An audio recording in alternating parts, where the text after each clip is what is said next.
अलगाव होने के अतिरिक्त जो है जिन संज्ञा सर्वनाम रूपों से डरने, बचने, सीखने, लजाने या तुलना करने का भाव प्रकट हो, वहां पर भी क्या है, अपादान कारक होता है। कैसे? चलिए इन्हें जो है उदाहरणों के माध्यम से समझते हैं। मीनू कुत्ते से डरती है, बहू ससुर से लजा गई, हम गुरु जी से संस्कृत पढ़ते हैं, शुभ्रा श्वेता से सुंदर है। तो इन वाक्यों के अंदर जो है बेटा अलग अलग भाव प्रकट हो रहे हैं। कैसे? देखिए पहला देखते हैं हम। मीनू कुत्ते से डरती है, तो मीनू किससे डर रही है? कुत्ते से डर रही है। तो इस वाक्य के अंदर कौन सा भाव प्रकट हो रहा है? डरने का, क्योंकि वो कुत्ते से जो है डर रही है। तो जिस चीज से जो है वो डर रही है उसके अंदर जो है आपका क्या आएगा? अपादान कारक। ठीक है। अगला है बहू ससुर से लजा गई। तो बहू किससे शर्मा गई, किससे लजा गई? ससुर से। तो ससुर से इसके अंदर क्या हो गया आपका? अपादान कारक। तो यहां पर जो है लजाने का भाव प्रकट हो रहा है। हम गुरु जी से संस्कृत पढ़ते हैं। तो हम गुरु जी से क्या करते हैं? यानी कि पढ़ते हैं, ज्ञान ग्रहण करते हैं, यानी कि हम क्या कर रहे हैं? सीखने का काम कर रहे हैं। तो यहाँ पर जो है सीखने का काम है, तो हम किससे कर रहे हैं? गुरु जी से। तो गुरु जी यानी कि इसके अंदर जो है आपका क्या आ गया? अपादान कारक। यहाँ पर जो है सीखने का भाव प्रकट हो रहा है। अगला क्या है? शुभ्रा श्वेता से सुंदर है। तो इसके अंदर कौन सा भाव है? हम क्या कह रहे हैं कि शुभ्रा श्वेता से सुंदर है। तो हम यहाँ पर क्या हो रही है? तुलना की जा रही है कि वो उससे अधिक सुंदर है। या मैं यह कह दूं कि अमन रमन से अधिक होशियार है, कि रमन जो है अमन से होशियार है। तो ये क्या है? तुलना की जा रही है। तो जहां पर तुलना करने का भाव प्रकट हो वहां पर भी आपका क्या होता है? अपादान कारक होता है। तो बेटा अब हमने इससे क्या जाना? हमने यह समझा कि अपादान का अर्थ होता है अलगाव, यानी कि एक वस्तु का दूसरी वस्तु से अलग होना। लेकिन इसके अतिरिक्त भी जो है संज्ञा सर्वनाम के जो रूप हैं डरने, सीखने, बचने, लजाने या तुलना करने में, इनके अंदर भी जो है अपादान कारक होता है। अब प्रश्न यह भी है बेटा कि करण कारक का जो चिन्ह है वो क्या है आपका? से। दूसरा अपादान है, इसका चिन्ह भी क्या है? से। अब हम ये कह सकते हैं कि अगर आपको कोई वाक्य दिया जाता है और उसमें जो है से चिन्ह आता है, तो आप ये कहेंगे कि हमें पहचान कैसे होगी कि यहाँ पर जो करण कारक है या इसके अंदर अपादान कारक है। तो हम इसे जो है एक वाक्य के माध्यम से समझते हैं।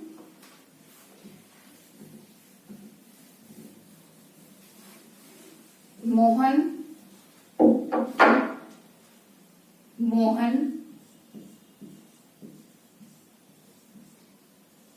हरियाणा से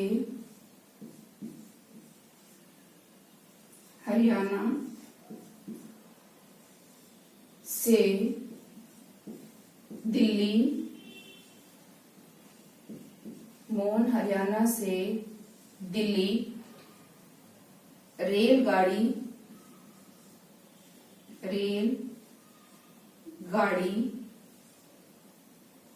से,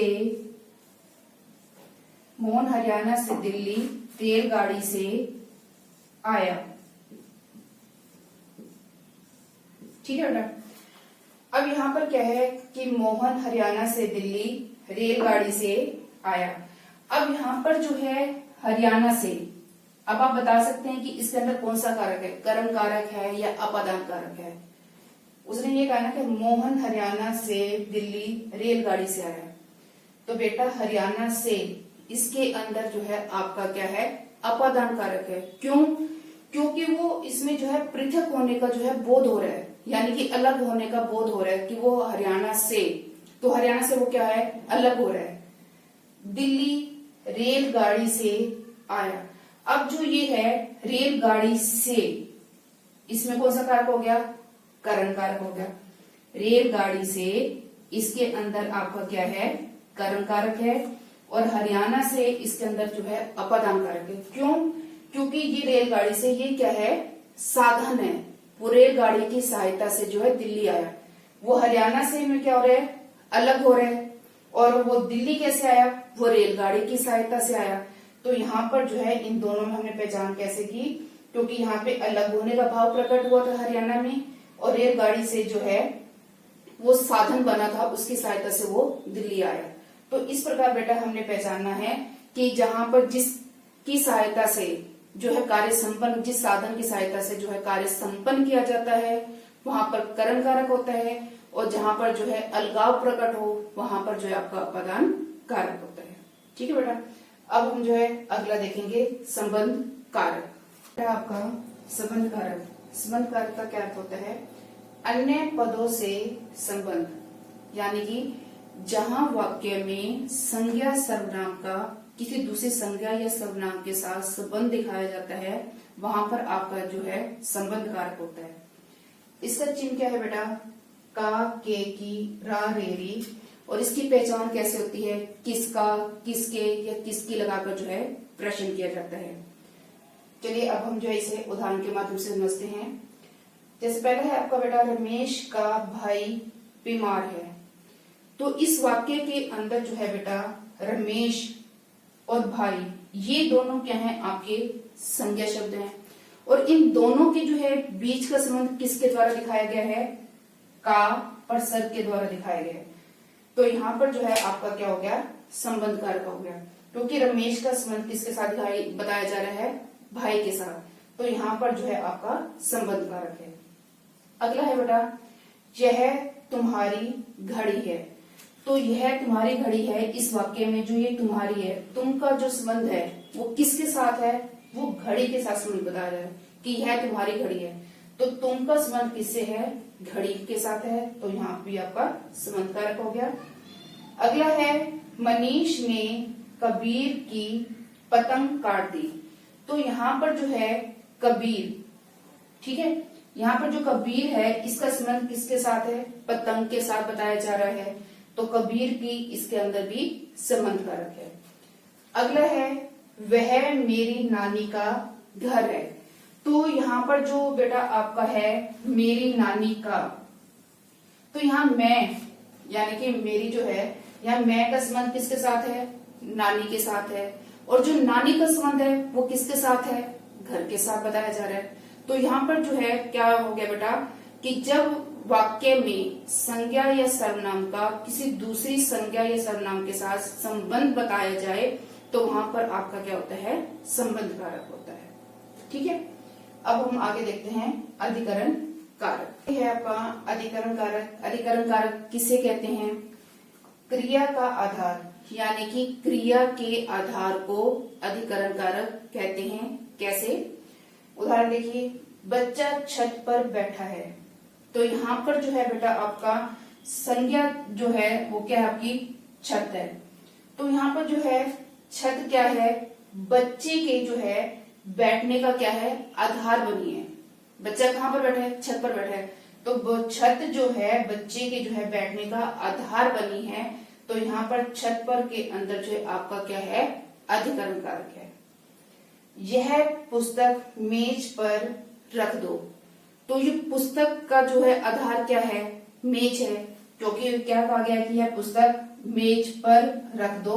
तो ये मेज पर के अंदर जो है आपका अधिकरण कारक है, क्योंकि यह पुस्तक रखने का आधार बनी है। मैंने पलंग पर चादर बिछा दी। मैंने जो है पलंग पर चादर बिछा दी। किस पर बिछा दी? पलंग पर। तो चादर बिछाने का आधार क्या है? पलंग है। तो यहाँ पर पलंग पर के अंदर क्या हो गया? आपका अधिकरण कारक हो गया। दादाजी कमरे में सो रहे हैं। दादाजी किस में सो रहे हैं? कमरे में सो रहे हैं। तो कमरे में इसके अंदर भी आपका क्या हो गया? अधिकरण कारक हो गया, क्योंकि वो कमरा जो है वो आधार बना है। तो इसलिए जो है इसके अंदर अधिकरण कारक है। तो अधिकरण कारक की परिभाषा क्या हुई? क्रिया के आधार को अधिकरण कारक कहते हैं। इसका चिन्ह क्या होता है? में, पर, और इसकी पहचान किस प्रकार की जाती है? किस में या किस पर जो है प्रश्न करके हम जो इसकी पहचान करते हैं। ठीक है बेटा। आगे है अब आपका संबोधन कारक। अब है बेटा आपका संबोधन कारक। संबोधन कारक किसे कहते हैं? जिस शब्द से किसी को संबोधित किया जाए या पुकारा जाए उसे जो हम संबोधन कारक कहते हैं। इसका चिन्ह है हे, अरे, ओ। अब बेटा इसे हम उदाहरण के माध्यम से देखते हैं। जैसे हे प्रभु हमारी रक्षा करना, अरे मोहन इस समय कहाँ जा रहे हो, अरे तुमने तो कमाल कर दिया। बेटा एक बात ध्यान रखने वाली है इसमें कि संबोधन कारक में प्रथमा विभक्ति का प्रयोग होता है। इसमें जिसे पुकारा जाता है उसमें जो है प्रथमा विभक्ति के रूप में जो है हे अरे प्रसर्ग लगा होता है। एक बात और है बेटा कि इसमें क्या होता है, यदि संज्ञा सर्वनाम से पहले प्रसर्ग लगा हुआ है तो विस्मयादि बोधक चिन्ह जो है उसके बाद लगता है। और इसी प्रकार जो है प्रसर्ग के साथ अगर नाम जुड़ा हुआ है यानी कि नाम लगा हुआ है तो विस्मयादि बोधक चिन्ह जो है उसके बाद लगता है। कैसे?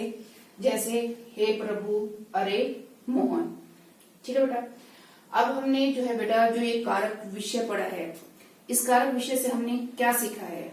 हमने यह सीखा बेटा कि से जो है संज्ञा सर्वनाम शब्दों का वह रूप है जिससे उसका संबंध क्रिया या अन्य पदों से जो है संबंध जाना जाए। कारक जो है बेटा आपके 8 प्रकार के होते हैं: कर्ता, कर्म, करण, संप्रदान, अपादान, संबंध, अधिकरण और संबोधन। जितने भी ये बेटा कारक विभक्ति चिन्ह हैं इन्हें हम क्या कहते हैं? प्रसर्ग कहते हैं। ठीक है।